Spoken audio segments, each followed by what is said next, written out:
Hello everyone, I hope we're all well and happy and having a wonderful day.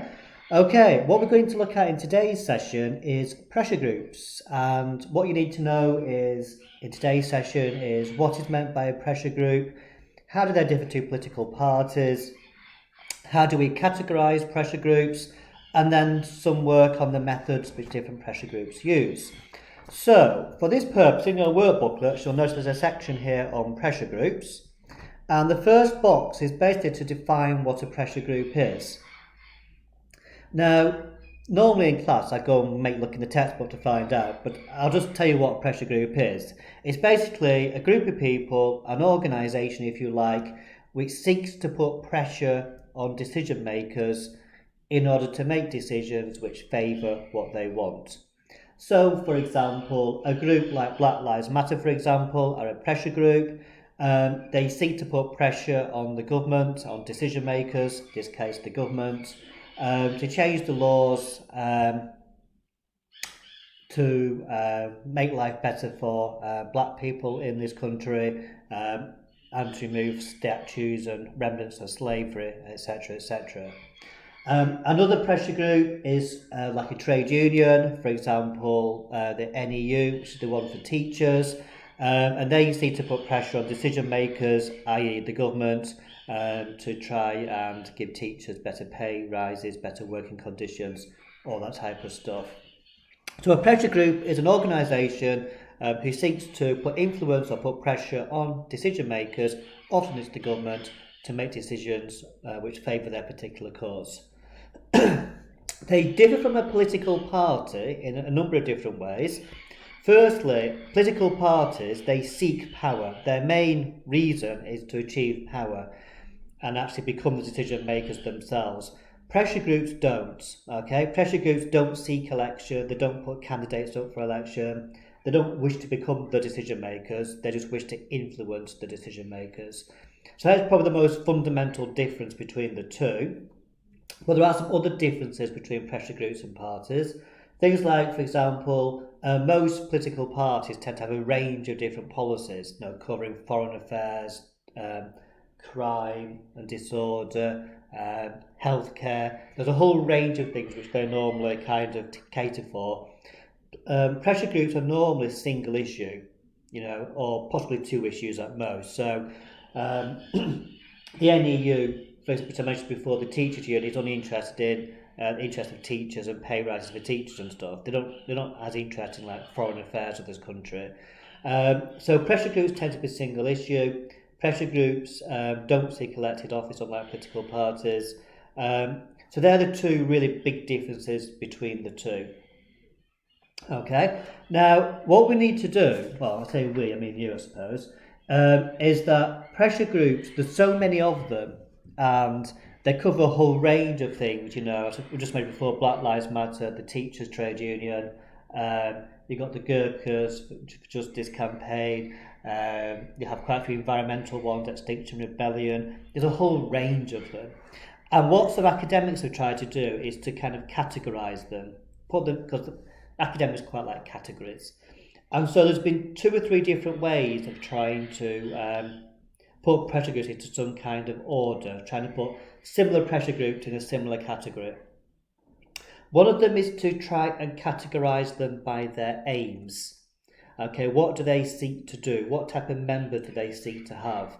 And the three main types here are sectional groups and cause or promotional groups. And also within this kind of category area are these social movements as well. Now, I suggest that you look at the textbooks. The Jenkins book has a bit on this, as so too does the Lynch textbook, which is also on Teams. I'm pretty sure the EdXL one does as well. I just don't have a copy of it to hand, but I'm pretty sure it has it as well. So it's a combination of those three textbooks to find out what are the aims of sectional groups, cause or promotional groups, social movement groups, and then just give a couple of examples of each of those.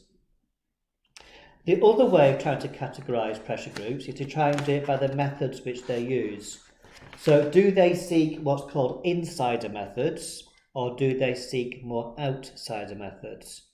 So again, use those 3 textbooks because it tells you in all 3 of them what are the differences between insider and outsider, and again it gives some examples. And for this you'll notice there's some little diagrams in your work booklet based on classification of pressure groups and stuff.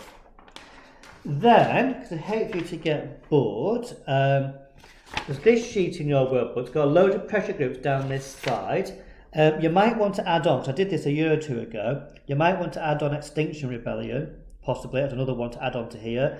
You might want to add on Black Lives Matter as well, thinking about it as well. But basically, you've got a lot of pressure groups here. You need to tell me which of these pressure groups is sectional or promotional, and which ones are insider and outsider. So just to give you an assistance, okay, so the top one is the NUT, National Union of Teachers. They've actually renamed themselves, but don't worry about it. Okay, they are a sectional group, so you write sectional here.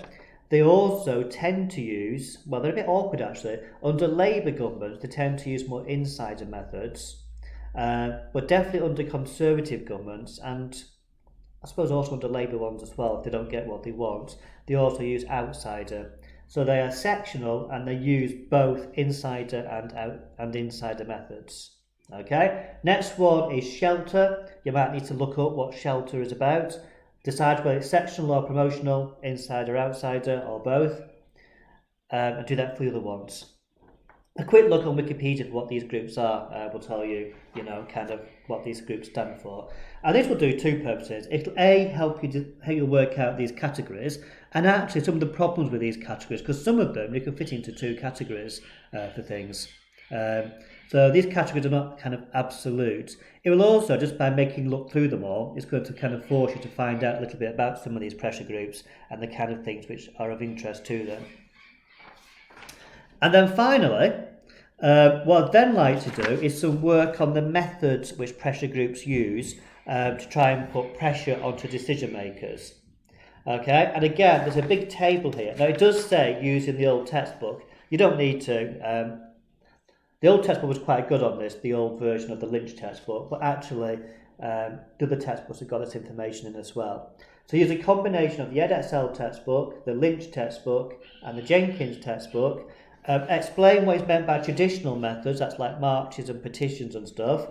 Have a think about the advantages of using those methods for a pressure group, the disadvantages of using those methods.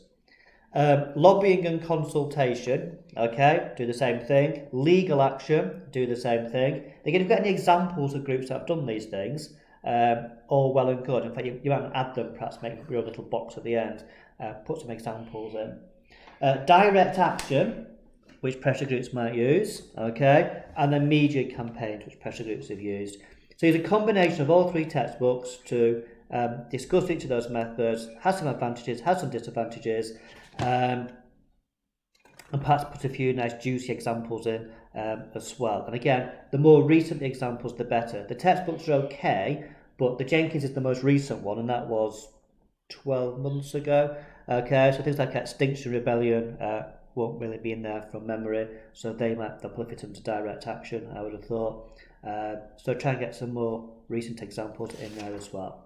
Okay, I think that would probably keep you busy for a little while. So if you get all that work done, and then I'll do another video probably at the end of the week, going over the next bit of work on pressure groups.